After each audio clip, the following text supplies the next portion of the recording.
السلام عليكم ورحمة الله وبركاته، حبايبي الجمال، عاملين ايه؟ يا رب تكونوا بخير. اللهم صل وسلم وبارك على سيدنا محمد.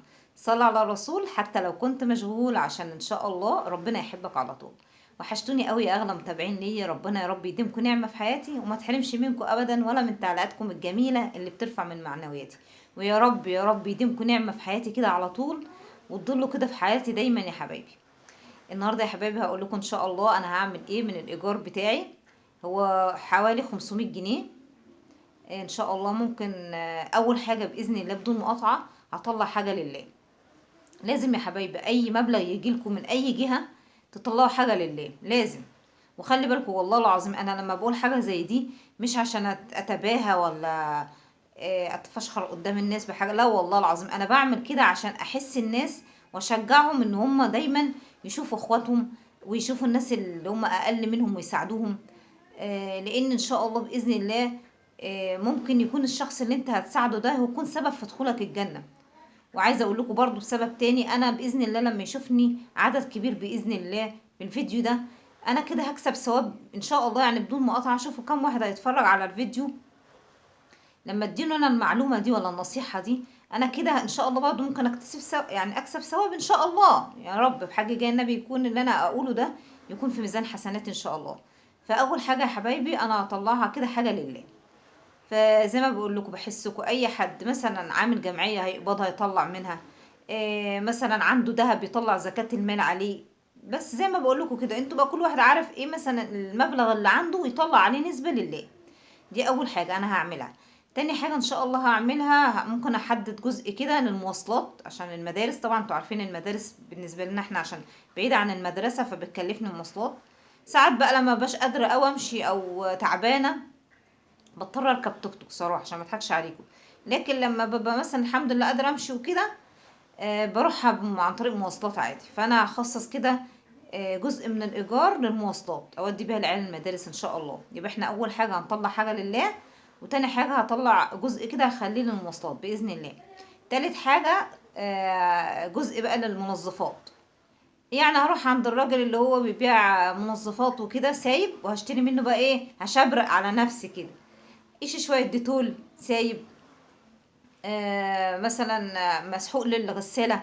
وزي ما بقول لكم انا غسلت يعني بسم الله ما شاء الله ميزتها ان هي ممكن تستخدمي لها اي مسحوق، فدي حاجة ميزة حلوة.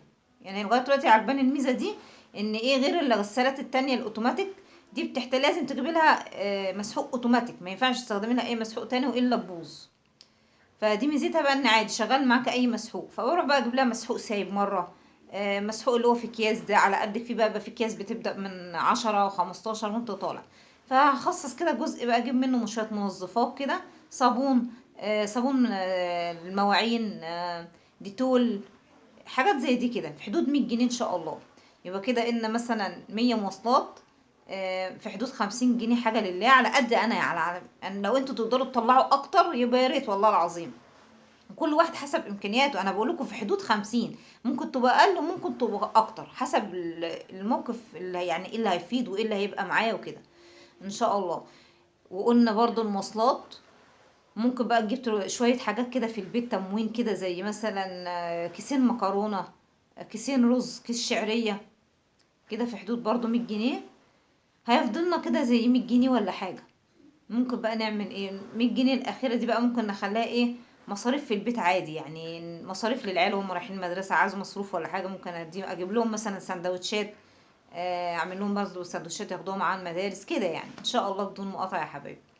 بس احنا عايزين بقى نمسك اول حاجة احنا اتكلمنا فيها، وان احنا نطلع حاجة لله.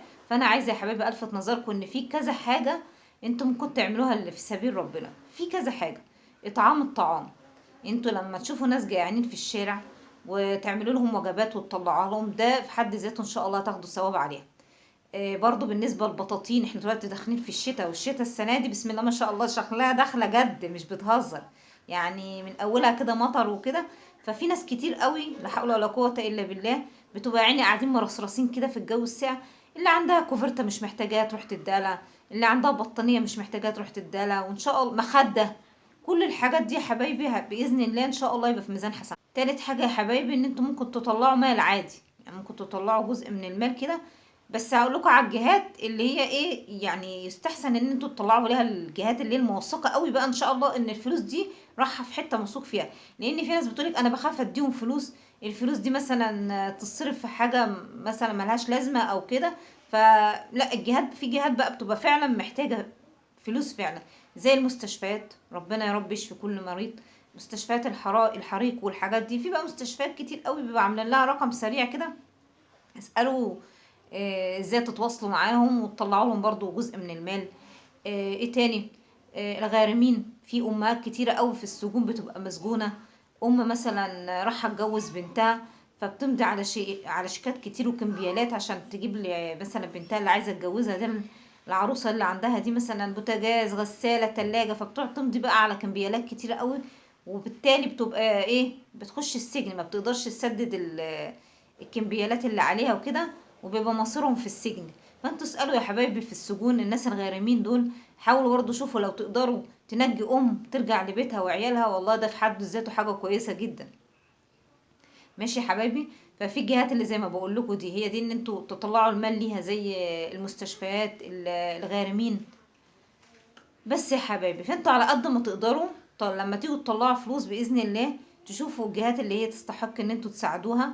وزي ما بقول لكم، لو بصيتوا حواليكوا كده هتلاقوا في ناس كتير قوي محتاجه، وناس كتير قوي مثلا في الشارع برضو بتبقى محتاجه كتير قوي مساعده. انتوا حتى لو جبت لهم مثلا ازازه ميه وسندوتش، انت كده هتبقى فطرتيه، هتكسبي فيه ثواب. فاهميني يا حبايبي؟ فربنا جعلنا احنا برضو في اليوتيوب، عشان انا دلوقتي الغرض من ان انا اقول لكم ايه، يعني زي ما بقول لكم عدد كبير ان شاء الله لما يتفرج يتشجع كده ويقول لا احنا لازم نطلع ونعمل حاجة زي كده لله. يبقى انا كده الحمد لله عملت عمل خيري، ويا رب ربنا يحتسبه لي ليا باذن الله يا حبايبي. بس لو عجبكم الفيديو ما تنسوناش بالشير واللايك والاشتراك في القناة وتفعلوا زر الجرس عشان يوصلكم كل جديد، وتصلوا على الرسول عليه افضل الصلاة والسلام. مع السلامة يا حبايبي.